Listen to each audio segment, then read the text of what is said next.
Angin gurun berembus kencang di atas kota Madinah. Debu-debu beterbangan, seolah membawa pertanda akan datangnya badai besar.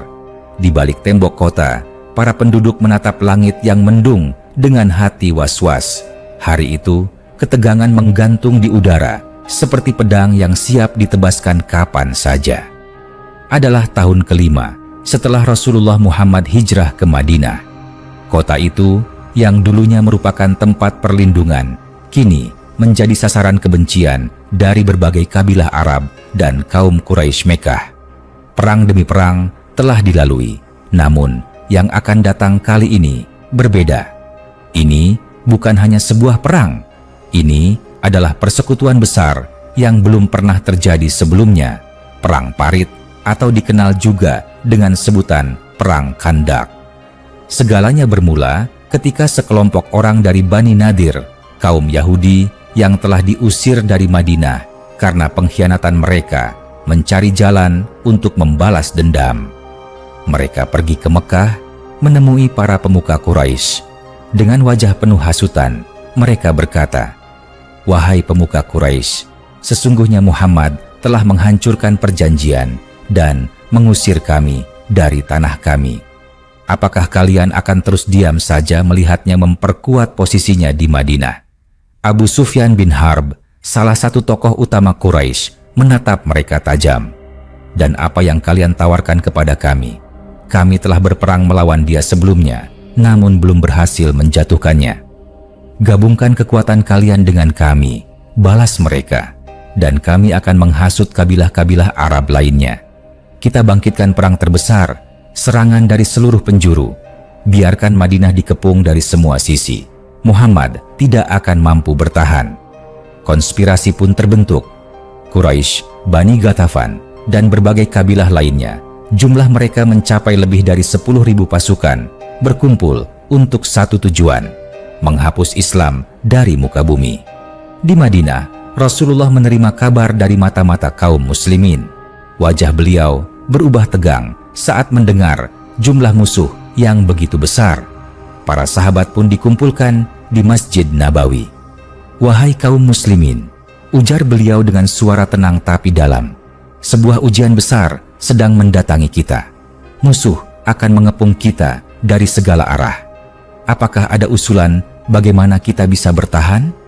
Saat itu, seorang sahabat dari Persia bernama Salman maju ke depan.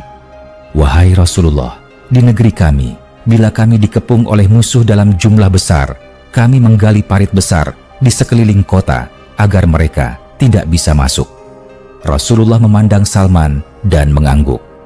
"Ini adalah usulan yang bijak. Maka mari kita gali parit di sisi kota yang terbuka." Perintah pun segera disampaikan. Kaum muslimin, termasuk Rasulullah sendiri, mengambil cangkul dan sekop, bekerja siang dan malam, menggali parit di sisi utara Madinah, satu-satunya tempat terbuka yang dapat dilalui pasukan berkuda. Angin dingin menyengat kulit, tanah keras dan berbatu membuat pekerjaan itu semakin berat. Namun, semangat kaum muslimin tidak pernah padam. Mereka menggali sambil mengumandangkan syair, "Kami adalah orang-orang yang telah berbaiat kepada Muhammad untuk berjihad selama kami hidup." Dalam kelelahan, para sahabat tetap tersenyum. Rasulullah ikut mengangkat batu, mengayunkan cangkul, bahkan mengikat perutnya dengan batu karena rasa lapar yang tak tertahankan. Kala itu, tak ada pemimpin yang duduk nyaman. Semua berjuang bersama. Akhirnya, pasukan sekutu tiba. Dari kejauhan, awan debu mengepul. Langkah kuda, teriakan, dan denting senjata terdengar menggetarkan bumi. Madinah terkepung. Namun, saat mereka sampai di hadapan parit, wajah-wajah mereka terperangah. Ini bukan strategi yang mereka kenal. Kuda-kuda mereka berhenti, tidak bisa melompati parit yang dalam dan lebar. Abu Sufyan menggertakkan gigi. Apa ini? Mereka menggali parit? Sejak kapan bangsa Arab menggunakan taktik pengecut seperti ini?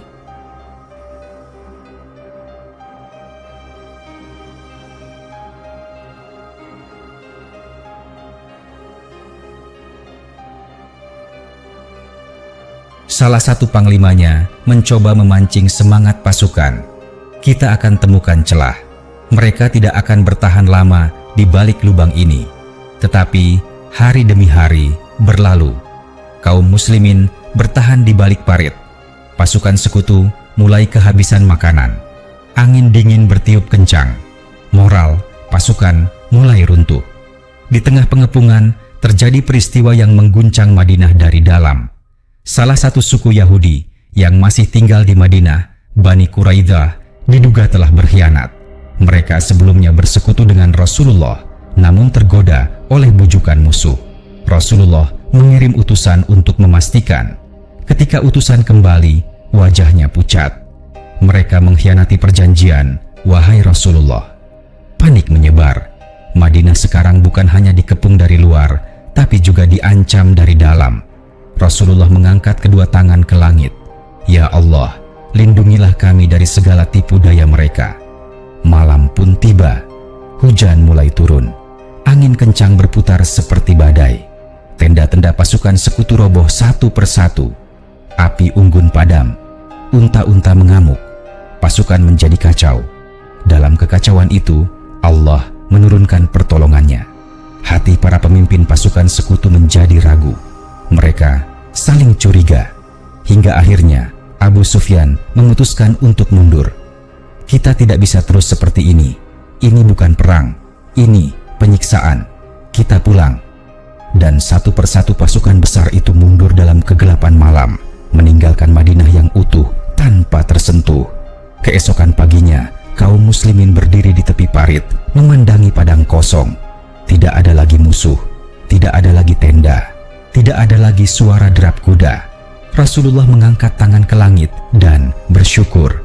Inilah hari di mana Allah mengusir mereka tanpa pertarungan besar. Itulah Perang Khandaq. Sebuah kisah perjuangan, kesabaran, pengkhianatan, dan pertolongan ilahi. Sebuah pertempuran di mana strategi, iman, dan keteguhan hati menjadi senjata utama. Setelah pasukan sekutu mundur dalam kekalahan yang tak terduga, Madinah kembali hening. Namun, ketenangan itu bukan berarti akhir dari segalanya. Justru, inilah titik balik penting dalam sejarah dakwah Islam. Setelah perang tersebut, kaum muslimin semakin diperhitungkan dan para musuh Islam mulai merasakan bahwa mereka tidak akan bisa menghancurkan umat ini dengan cara kekuatan militer semata.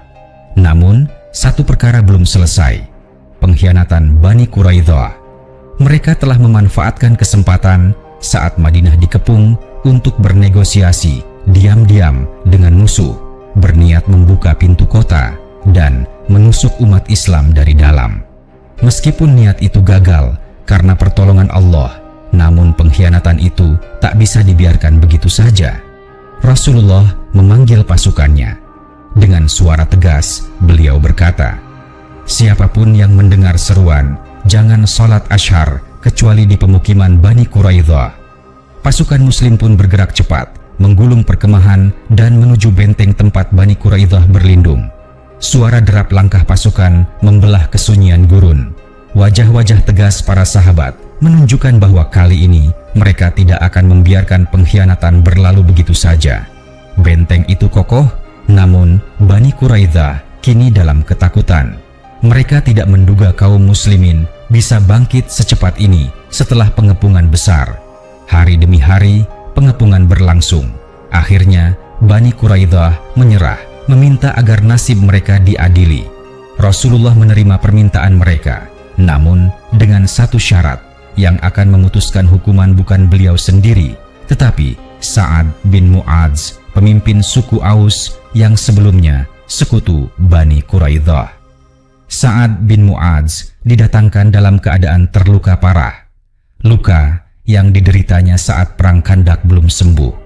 Namun, ketika para sahabat membopongnya ke hadapan Rasulullah dan kaum muslimin, suaranya tetap tegas.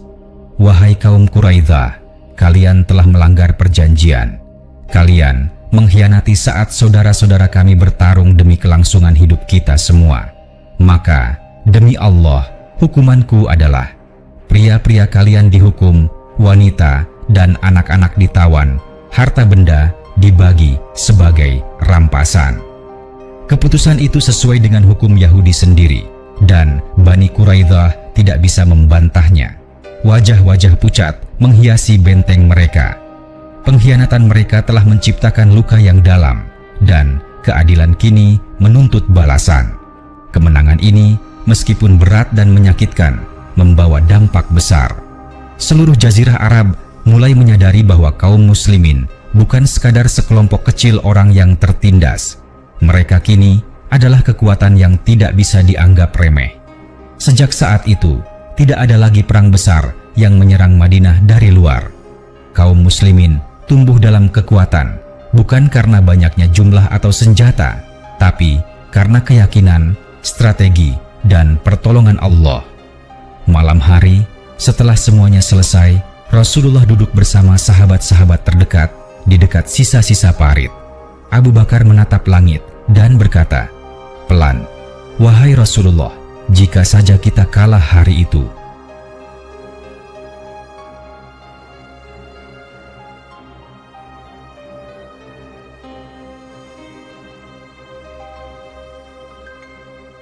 Rasulullah tersenyum tipis. "Tapi kita tidak kalah, wahai sahabatku. Kita tidak sendiri. Ketika manusia tidak lagi melihat jalan keluar, Allah menurunkan pertolongan dari langit." Umar menambahkan, "Dan kini mereka akan berpikir 2 kali sebelum mencoba mengkhianati kita lagi."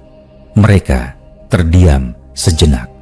Angin malam menghembuskan hawa dingin, namun hati mereka hangat dengan rasa syukur dan kemenangan. Kisah Perang Khandaq bukan sekadar kisah pertempuran. Ini adalah kisah tentang keberanian dalam keputusasaan, tentang kesetiaan saat pengkhianatan merajalela, dan tentang bagaimana langit turun tangan ketika bumi sudah tak sanggup lagi menahan beban. Beberapa hari berlalu sejak kemenangan besar di Perang Khandaq dan selesainya perkara Bani Quraidah. Kota Madinah kembali tenang, namun suasana hati umat Islam telah berubah selamanya. Mereka bukan lagi kaum yang terus bertahan dari ancaman, melainkan kekuatan yang mulai menanam pengaruhnya di seluruh jazirah Arab. Tapi, seperti gelombang laut yang tak pernah berhenti, perjuangan belum selesai. Bayangan konflik, politik, dan fitnah masih terus mengintai dari berbagai arah. Di satu malam yang dingin, Rasulullah duduk sendirian di sisi Masjid Nabawi. Langit penuh bintang, dan dari kejauhan terdengar suara unta bergumam di kandang. Dari arah belakang, langkah kaki terdengar pelan. Ali bin Abi Thalib mendekat. "Wahai Rasulullah, engkau belum tidur?" Rasulullah mengangguk pelan, sorot matanya menatap langit. "Wahai Ali, malam ini aku tidak bisa tidur. Aku memikirkan umat ini. Kemenangan hari ini adalah rahmat, tapi juga ujian. Setelah ini akan datang fase lain dari perjuangan. Bukan dengan pedang, tapi dengan hati dan pikiran." Ali menatap gurunya dengan penuh rasa hormat. "Kami akan bersamamu, wahai Rasulullah, sampai akhir." Rasulullah menatap Ali, lalu berkata, "Akan datang hari ketika kita akan ke Mekah, bukan dengan pasukan perang, tapi dengan keyakinan dan damai. Tapi itu masih nanti. Perang Khandaq telah mengubah psikologi musuh-musuh Islam. Quraisy yang selama ini menjadi kekuatan dominan di Mekah, kini mulai goyah.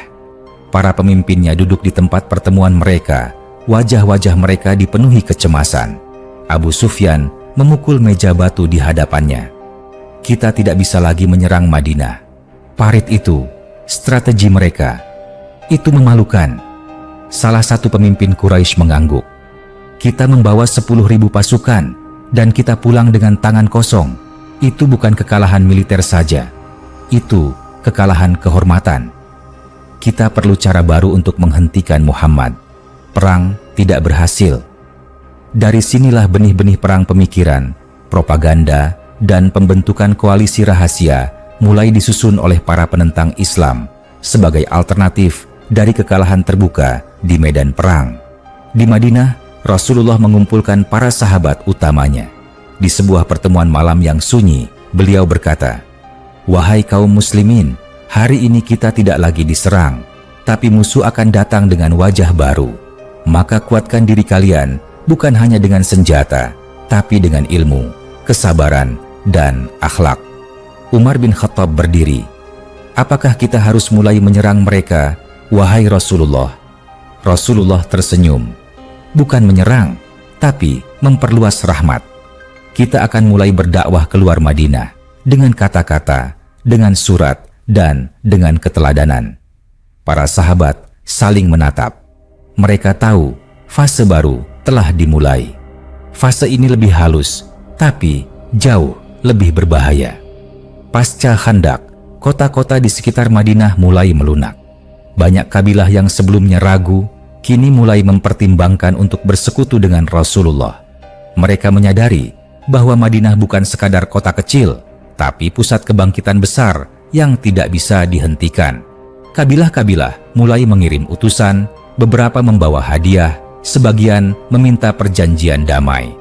Para pemuka agama, pemimpin masyarakat, bahkan para penyair mulai berbicara tentang kekuatan spiritual yang dimiliki kaum muslimin.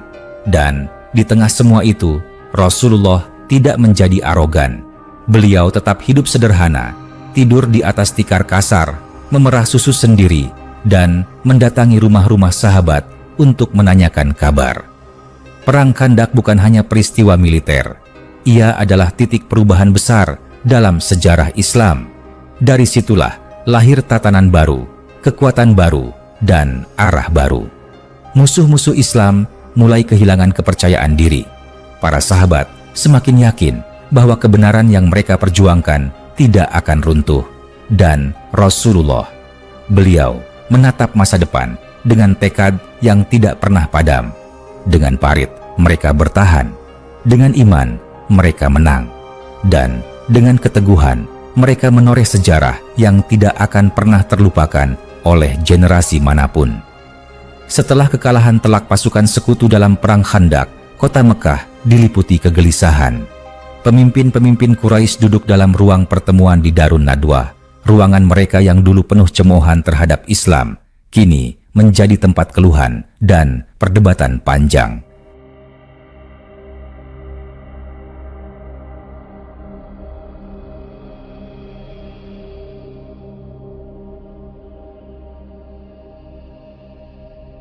Malam itu, wajah Abu Sufyan terlihat muram.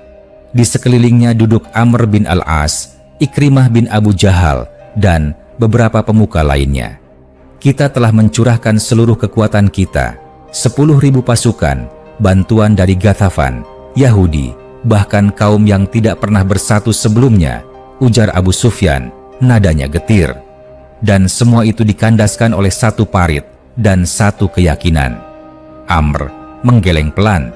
Bukan hanya parit, wahai Abu Sufyan, tapi juga doa mereka. Aku melihat sesuatu dalam pasukan Muhammad yang tidak kita miliki. Keyakinan mereka mengalir dari sesuatu yang tak bisa kita jamah. Pembicaraan itu terhenti. Mereka tahu, bila taktik besar pun gagal, maka perang frontal tak lagi menjadi pilihan. Maka lahirlah rencana-rencana licik baru, fitnah, perpecahan internal, dan provokasi terhadap sekutu-sekutu Rasulullah yang mulai menunjukkan keakraban dengan Islam. Di sisi lain, suasana di Madinah berubah total. Kaum muslimin kini berdiri dengan kepala tegak. Mereka bukan lagi kelompok yang hanya bertahan, tapi sudah memasuki fase ekspansi. Rasulullah mulai mengirim surat ke berbagai kerajaan di luar Jazirah Arab, ke Persia, Romawi, Habsyah, dan Mesir, menawarkan Islam bukan dengan paksaan, tetapi dengan seruan damai.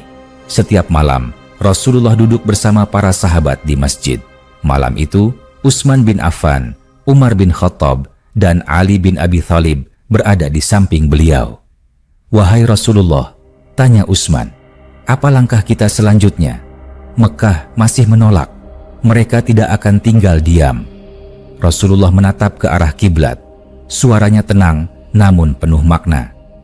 Akan datang waktunya kita masuk ke sana, bukan untuk membalas, tapi untuk memaafkan.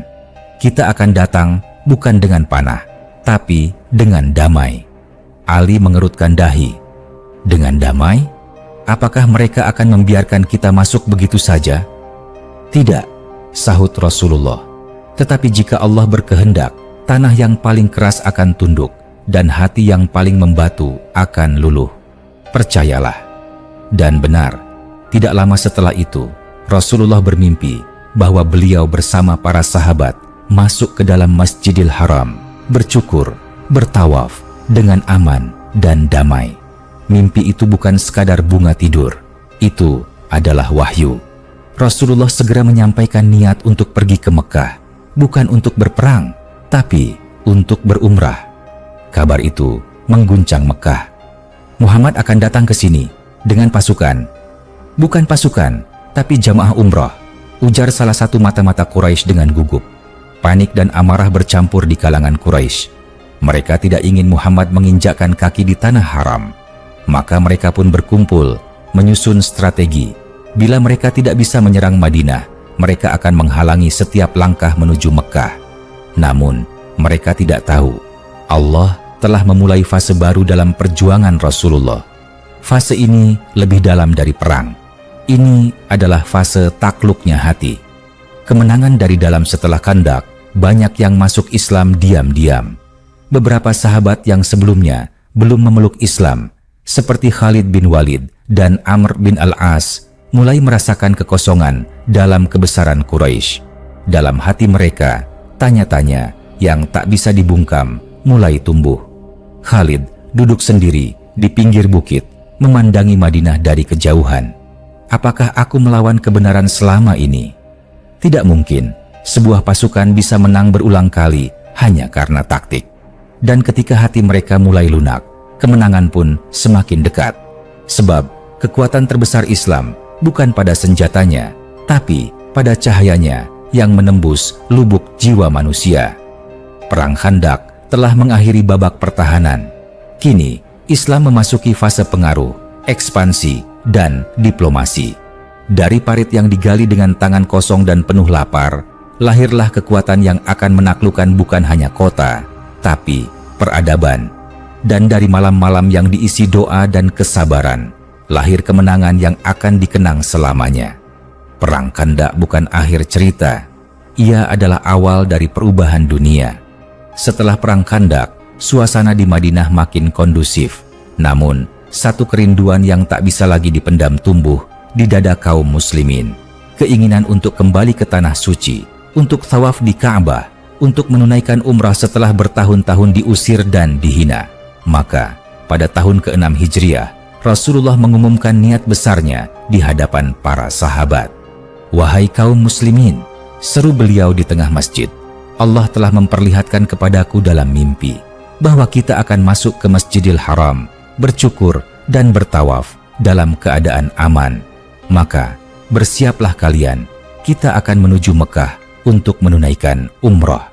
Para sahabat menyambut kabar itu dengan haru. Mereka menangis, tersenyum, dan bersiap, bukan dengan pedang, tapi dengan pakaian ihram. Tak ada niat perang, tidak ada provokasi, hanya ketulusan untuk beribadah. Sekitar 1.400 orang ikut serta dalam perjalanan itu. Di tengah padang pasir, barisan putih para jamaah itu melangkah dengan damai. Unta-unta membawa kurban, dan hati mereka penuh harapan.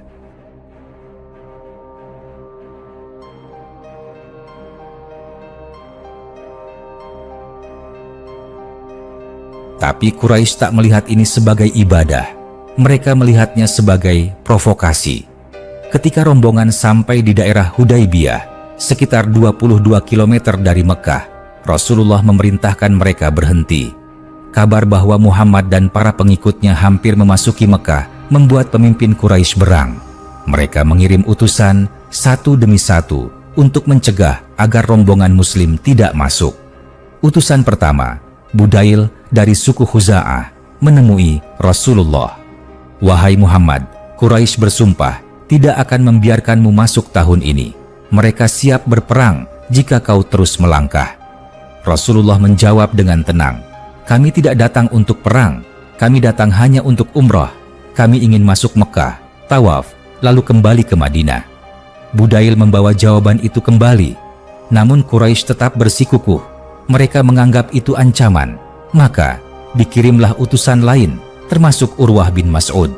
Setelah menyaksikan langsung ketaatan para sahabat kepada Rasulullah, dia berkata kepada Quraisy, "Wahai kaumku, demi Allah, aku telah menemui Kisra di Persia, Kaisar di Romawi, dan raja-raja Habasyah.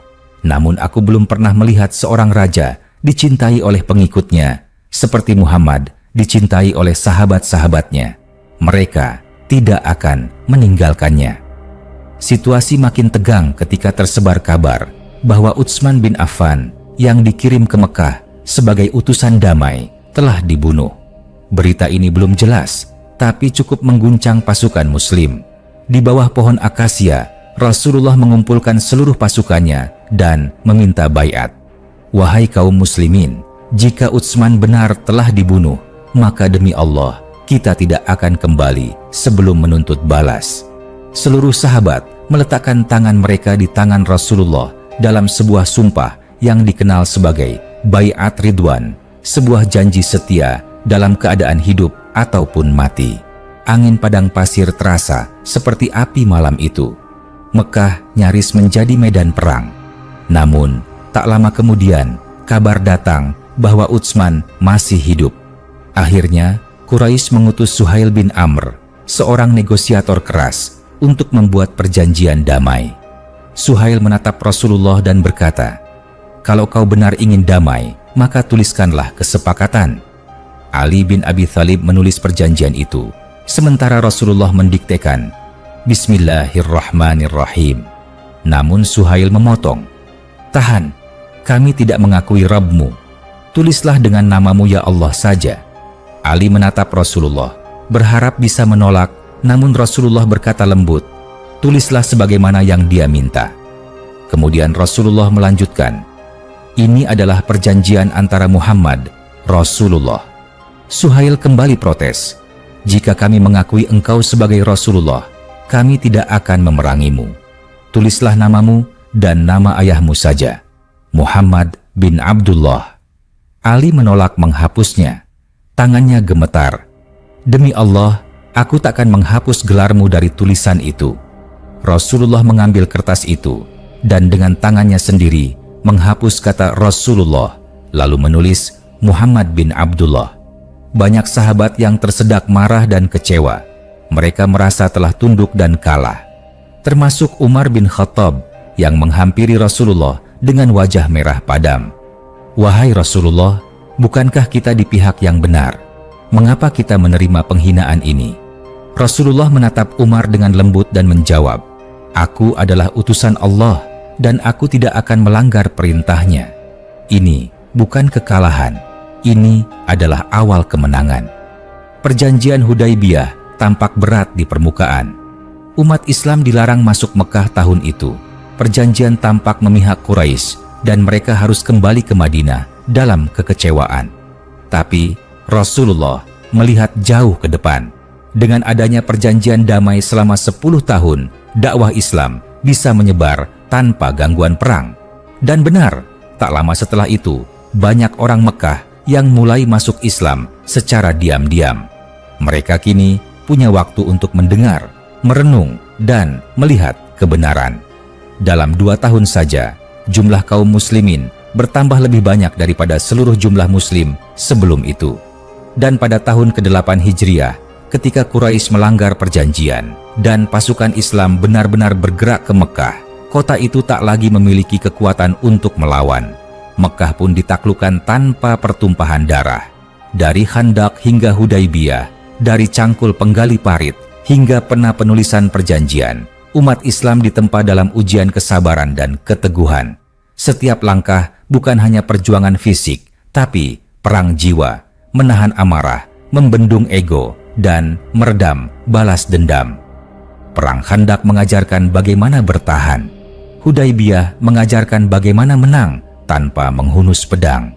Dan semuanya adalah langkah menuju satu titik terang, pembukaan Mekah, penyempurnaan risalah, dan penaklukan hati seluruh umat manusia.